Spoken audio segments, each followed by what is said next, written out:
Ganglios basales. Los núcleos de la base, o mejor conocidos ganglios basales, son estructuras de sustancia gris, como bien se puede decir, carecen de mielina. Se encuentran ubicados en la parte central del cerebro, entre la corteza cerebral por un lado y la base del cerebro, así como los pedúnculos mesencefálicos por el otro. Se caracterizan por tener una gran cantidad de conexiones entre funciones del mesencéfalo. Los ganglios basales son una estructura formada por el cuerpo estriado, amígdala y claustro principalmente. En conjunto participan en ejecución y mantenimiento de la actividad motora, pero ya que se pueden presentar algunas alteraciones anatómicas o funcionales, ya sea como déficit o exceso de algunos neurotransmisores que puedan presentar manifestaciones en anormalidades motoras, como bien se describirán a continuación a detalle.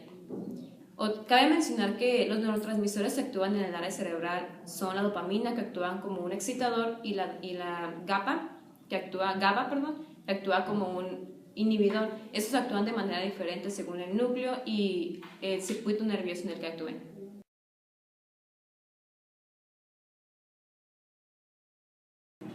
Amígdala. Se ubica en el lóbulo temporal proximal al locus. Se considera que es la parte del sistema límbico. A través de sus conexiones puede influir en la respuesta del cuerpo en los cambios ambientales.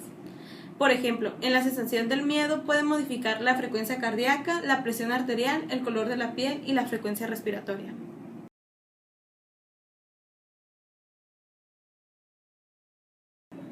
El cuerpo estriado se ubica por fuera del tálamo y está dividido por una banda de fibras nerviosas: la cápsula interna, el núcleo caudado y el núcleo lenticular. El núcleo caudado es una gran masa de sustancia gris en forma de C y está relacionada con el ventrículo lateral. Se ubica por fuera del tálamo. El núcleo caudado se divide en tres partes, las cuales son la cabeza, el cuerpo y la cola. La cabeza del núcleo caudado es redonda y grande. Se continúa con el putamen del núcleo lenticular. El cuerpo del núcleo caudado forma parte del piso del ventrículo lateral. La cola del núcleo caudado es larga y delgada y termina por delante en la amígdala. El núcleo lenticular es una masa cuneiforme de sustancia gris y está inmersa en la sustancia blanca del hemisferio cerebral. Está separado del núcleo caudado y el tálamo gracias a la cápsula interna. El núcleo lenticular se relaciona lateralmente con una delgada lámina de sustancia blanca, la cual es la cápsula externa. Esta, a su vez, lo separa de una delgada lámina de sustancia gris que se llama claustro. El putamen es una lámina vertical de sustancia blanca y divide el núcleo en una porción lateral más grande y más oscura. El globo pálido es una porción interna más clara. La palidez del globo pálido se debe a la presencia de una concentración muy elevada de fibras nerviosas mielínicas.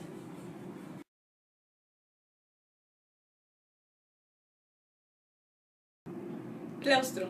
El claustro es una lámina delgada de sustancia gris separada de la superficie lateral del núcleo lenticular por la cápsula externa. Lateral al claustro está la sustancia blanca de insula. La ínsula o corteza insular se encuentra ubicada profundamente dentro de la superficie lateral del cerebro, dentro de la cisura del cirbio. La cápsula extrema está situada entre la ínsula y el claustro. Cabe mencionar que la función del claustro no está definida y se desconoce.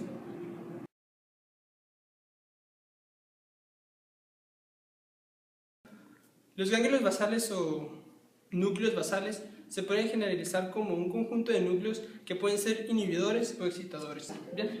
Los núcleos se pueden categorizar en entrada, salida e intrínsecos. En los de entrada tenemos al núcleo estriado, en salida tenemos al globo pálido y la sustancia negra, ese globo pálido interno. En los intrínsecos tenemos al globo pálido externo y al núcleo subtalámico. Los núcleos de salida se encuentran inhibiendo al tálamo, específicamente en los núcleos ventral, lateral y anterior del mismo. Estos lo inhiben por medio de un neurotransmisor denominado GABA, es inhibidor. Lo inhiben para que no envíe la información del tálamo a la corteza. Una vez que se planea hacer un movimiento, la señal que se encuentra en la corteza es enviada al estriado a través de un neurotransmisor denominado glutamato. Una vez estando en el estriado, se envía la señal al globo pálido interno por medio del inhibidor denominado GABA y así a la sustancia negra. por una vía denominada estrato nígrica. Estos núcleos que se encontraban inhibiendo al tálamo lo liberan para enviar la señal que se necesita hacia la corteza. Esto en la vía directa, por la vía córtico-espinal. En la vía indirecta, el estriado, ya una vez la señal llegada al estriado, empieza a enviar aferencias hacia el glóbulo pálido externo. Esto para inhibir al núcleo subtalámico y entonces liberarlo para enviar una respuesta al glóbulo pálido interno. Una vez que este se encuentre liberado, los movimientos antagónicos que no se necesitan son perfeccionados o en su defecto eliminados para que sea un movimiento fluido y correcto. Una vez estando en el globo pálido interno, se envía la sustancia negra liberando al tálamo por la vía córtico-espinal, enviada a la corteza y así efectuando el movimiento.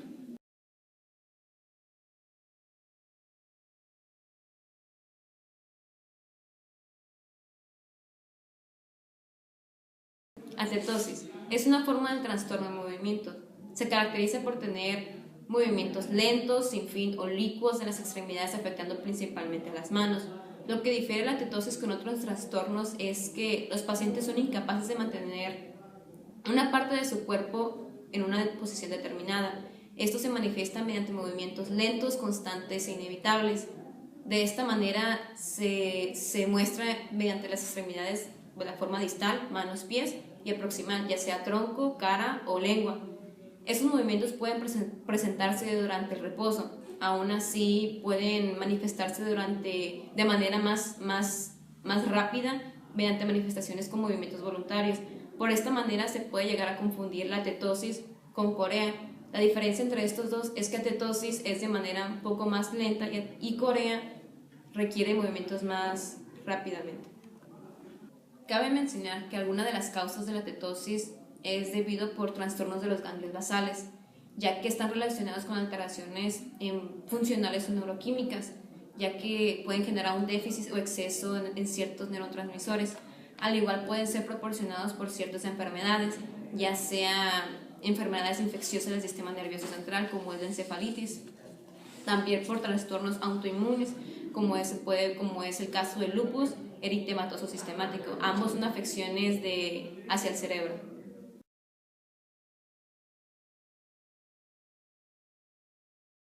Bien, corea. Es un trastorno de movimientos hipercinético. En algunos síntomas motores se encuentran los tics, distonia, bradicinesia y rigidez. Algunos síntomas conductuales y psiquiátricos está la depresión, impulsividad, apatía, irritabilidad, ansiedad, psicosis. En los circuitos estructurales dañados se puede observar la pérdida neuronal en el caudado, putamen, en la corteza prefrontal, cíngulo y amígdala. También se ven fallas en la vía indirecta y el rol inhibidor de los ganglios basales, así como la alteración del circuito corticoorbital y circuito frontal estriatal. También se ve una disminución en algunos neurotransmisores como lo son el GABA, glutamato, encefalina y un aumento en la dopamina.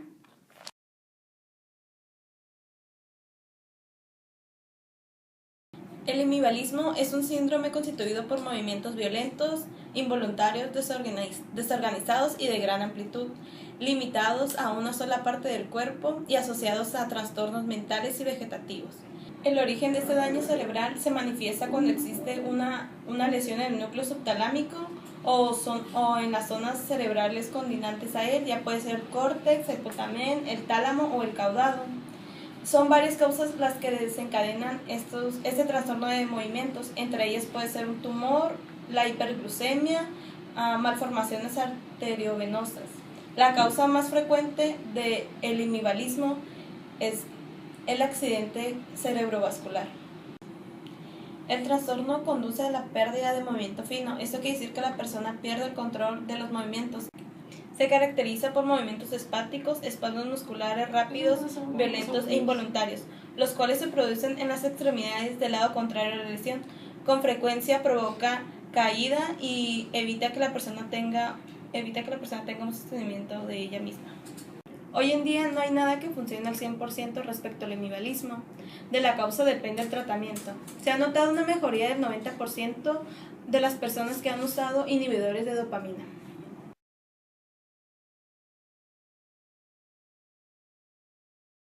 Temblores. Los temblores se definen como oscilaciones más o menos regulares y rítmicas en una parte del cuerpo en torno a un punto fijo del plano. Las causas de los temblores pueden ser, o más bien regularmente, son trastornos neurológicos como lo es la esclerosis múltiple, accidentes cerebrovasculares y enfermedades degenerativas. Otras causas podrían ser el alcoholismo, medicamentos, tiroides hiperactiva, ataques de pánico o ansiedad, insuficiencia hepática o renal y ya. Los temblores se pueden distinguir en temblores fisiológicos y temblores patológicos. Los temblores fisiológicos participan todos los grupos musculares y este temblor se caracteriza porque persiste todo el tiempo, tanto cuando la persona está despierta como cuando está dormida. Este tipo de temblor es tan fino que no puede ser observado a simple vista y se necesita determinar con un tipo de instrumentos especiales. En cambio, el patológico solamente afecta a ciertos grupos musculares como lo son brazos, en específico las extremidades de los brazos, cabeza, mandíbula, lengua y rara vez el tronco y las extremidades inferiores. En comparación al fisiológico, persiste solamente cuando la persona está despierta.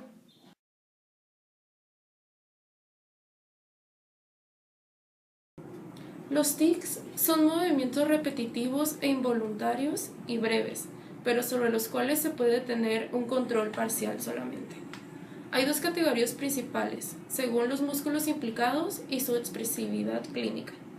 Están los tics motores. Estos involucran a músculos esqueléticos que a su vez pueden ser simples cuando implican un solo músculo o pueden ser complejos que provocan un movimiento más elaborado y afectan a varios grupos musculares. También están los tics que pueden ser vocales o fonéticos.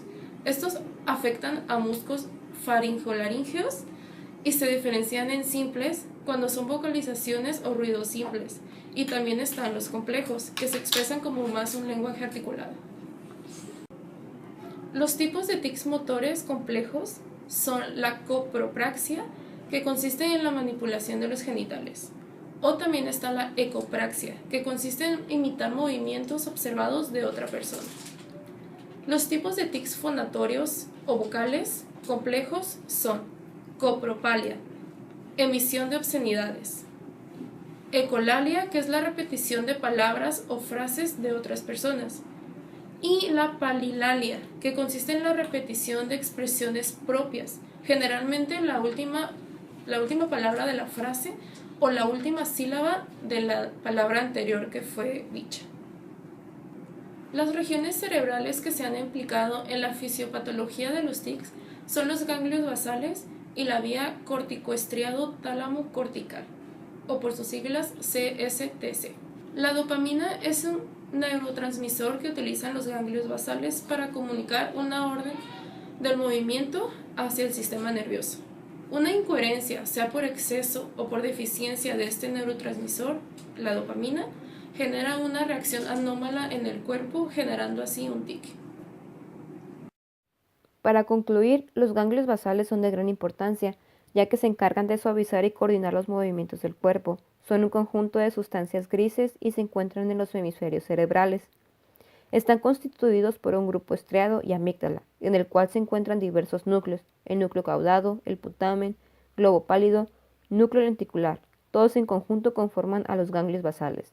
Asimismo, el daño a los núcleos puede causar varias enfermedades relacionadas con el movimiento normal y la coordinación de estos, manifestándose en contracciones y retracciones de los músculos, deformando en ocasiones la apariencia física de la persona que lo padece, así limitando sus capacidades motoras.